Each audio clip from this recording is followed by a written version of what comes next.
as misericórdias se renovam a cada manhã. Bom dia, meus irmãos. Mais uma vez eu sou grato a Deus pelo privilégio que temos de poder mais uma vez meditar nas Escrituras. E eu gostaria de trazer a você uma reflexão, fruto de uma devocional hoje pela manhã. Se encontra no Evangelho de Lucas, capítulo de número 24, e o verso é desde o 13 até o verso de número 35.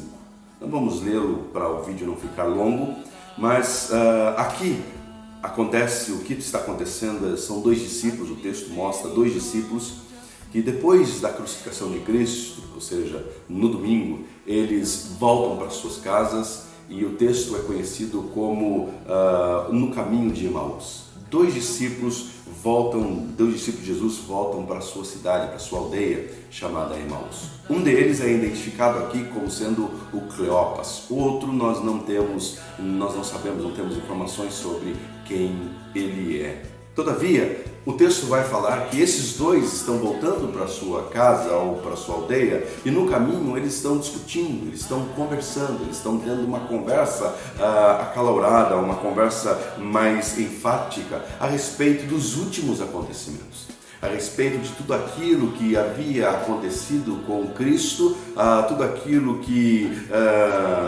os seus olhos contemplaram, ou seja, o Cristo sofrendo, o Cristo sendo crucificado. Porém, o texto vai falar que isso que eles estão conversando, esses últimos acontecimentos, o foco aonde os seus olhos estão, está causando neles algo que é perceptível, que é visível. Pois o texto diz que enquanto eles estavam caminhando, uma pessoa que até então para eles era desconhecido, essa pessoa se aproxima deles e faz uma pergunta: sobre o que vocês estão conversando? Qual é o foco da conversa de vocês? E então esse Cleopas se levanta e diz o seguinte: você por um acaso é o único visitante em Jerusalém que não tem conhecimento das últimas coisas que têm acontecido? E este visitante, este que caminha com eles, diz: quais são? Que coisas são essas? E então eles dois começam a falar sobre o que aconteceu com Jesus. O que aconteceu com Jesus Cristo, um homem bondoso, um profeta entre nós, poderoso em palavras e em obras diante de Deus e de todo o povo. Este que foi crucificado, este de quem nós falamos, este de quem todos estão comentando, este assunto que está nos lábios de todos, que todos comentam, que todos opinam, que todos têm uma visão, seja ela uma visão técnica, uma visão não técnica, amadora, este que é o motivo da conversa de todos, este é Jesus. Este Jesus era um profeta, poderoso em obras diante de Deus e diante dos homens. E então começaram a falar a respeito de Cristo, mas em um determinado momento da conversa, da exposição sobre Cristo, eles dizem: mas hoje já é o terceiro dia. Tudo isso aconteceu e hoje já é o terceiro dia. E nós pensávamos que este Jesus, fosse ser o libertador de Israel. Ou seja, eles expuseram as suas expectativas que eles colocaram na pessoa de Cristo. Então esse visitante, este que caminhava com eles, até então desconhecido, começou a dizer a eles: como vocês são tardios, como vocês demoram para crer em tudo aquilo que as Escrituras falam, tudo aquilo que os profetas falam. Como vocês duvidam, como tem plantado, como tem surgido incredulidades no coração de vocês. Meu irmão, quantas verdades existem nesse texto aqui. Como esse texto aqui, ele é atual. Como Billy Graham mesmo dizia, que as Escrituras, ela é mais atual do que o jornal que veiculará amanhã, que sairá amanhã. Essas Escrituras, para você e para mim, é atual. Quantas vezes nós caminhamos e no nosso caminhar nós focalizamos aquilo que é para nós uma realidade. Sim, é real para eles. Cristo foi crucificado. A realidade sim é verdadeira. Cristo foi pendurado no madeiro. Todavia, porém, eles, como discípulos de Cristo, estavam focalizando uma realidade sem a pessoa de Cristo. Meu irmão, minha irmã, toda realidade com a ausência de Cristo não fará sentido para você. Toda realidade com a ausência de Cristo não fará sentido a nós, não fez sentido a eles, não fará sentido a você e a mim como discípulos de Cristo. Como você tem caminhado, como você tem vivido esses últimos dias diante dessas realidades, diante dessas turbulências que nós estamos enfrentando, diante desses desafios que nós estamos enfrentando? Como tem sido a sua realidade? A sua realidade tem sido vista, tem sido percebida na perspectiva da presença de Cristo ou na ausência de Cristo? Porque se a sua realidade está sendo apresentada com Cristo ausente, então ela não fará sentido a você. Ela não fará sentido a você. A realidade da humanidade hoje é uma. Longe de Cristo, ela é sem sentido. Para esses discípulos, a realidade não fazia sentido. Meu irmão, existe um vírus muito mais letal do que o coronavírus. Existe um vírus muito mais letal e muito mais pernicioso do que o Covid-19. Assim como o coronavírus, existem alguns sintomas para você identificá-lo, como febre, como problemas respiratórios, como tosse seca e entre outros. Assim também esse vírus mais letal do que o coronavírus possui alguns sintomas. E um dos sintomas é incredulidade, desesperança, tristeza demasiada, rostos entristecidos, empalidecidos. Pois é isso que estava acontecendo com esses dois discípulos. Eles caminhavam e todos que estavam vendo eles estavam percebendo, ou seja, estava nítido, visível no rosto deles uma tristeza. Este que se aproxima diz: sobre o que vocês estão conversando? E em uma outra tradução diz: por que é que vocês estão tristes? Este que se aproximou percebeu, viu neles tristeza. Por que vocês estão tristes? Por que o rosto de vocês apresenta uma tristeza? Por que caminham entristecidos? Eles caminham entristecidos porque Cristo está ausente das suas realidades. Cristo morreu. Para eles, a última realidade que eles possuíam era o Cristo pendurado no madeiro. Era o Cristo crucificado. Ah, meu irmão, mas este que se aproximou deles apresentou o Cristo a eles. Mesmo eles não sabendo que era o próprio Cristo, mas este que estava caminhando com eles apresentou Cristo a eles. E como que este fez para apresentar Cristo a eles?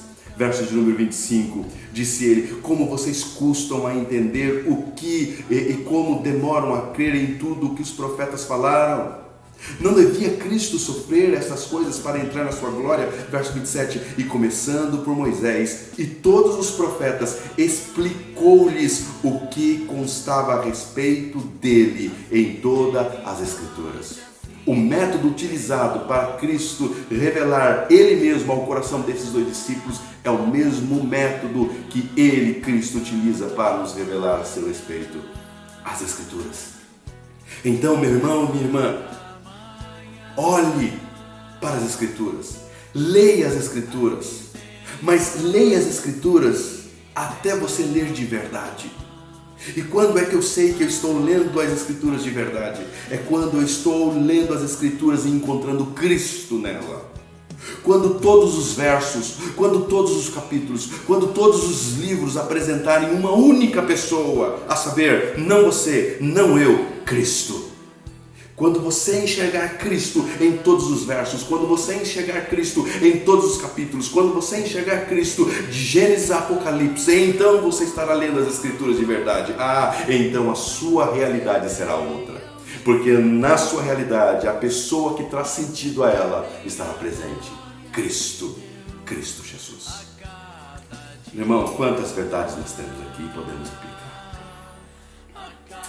Porque esse vírus que tem alguns sintomas, chamado pecado, esse vírus chamado pecado, que tem alguns sintomas, e um deles é incredulidade, outro é desesperança, outro é tristeza sobre tristeza. Ah, meu irmão, quando você olhar para as Escrituras, todos estes sintomas serão neutralizados. Assim como cientistas, assim como doutores na área da saúde, pesquisadores na área da saúde estão tentando descobrir uma vacina, um antídoto contra este coronavírus, a Bíblia apresenta a você este antídoto. Este antídoto não para o coronavírus, mas para um vírus letal na alma humana, que não vai matar a alma humana, mas que já matou muitos. Mortos estão. Apenas este antídoto que ressuscita mortos, traz mortos à vida, espiritualmente mortos à vida. Cristo Jesus. As Escrituras nos apresentam este antídoto. Então abra sua Bíblia, encontre Cristo, encontre o antídoto, encontre a esperança, encontre o sentido para o seu viver. Esses dois estavam focalizados nos últimos acontecimentos. Será? Os últimos acontecimentos não eram um Cristo pendurado no madeiro. Os últimos acontecimentos não eram um Cristo abandonado em uma tumba. Os últimos acontecimentos não eram um Cristo pendurado, não era um Cristo morto, mas os últimos acontecimentos eram um Cristo ressurreto. As mulheres foram visitar e comprovaram e viram que o corpo não estava ali. E então tiveram uma visão de anjos, e os anjos disseram a elas: não, aquele que vocês procuram não está mais entre os mortos, ele ressuscitou.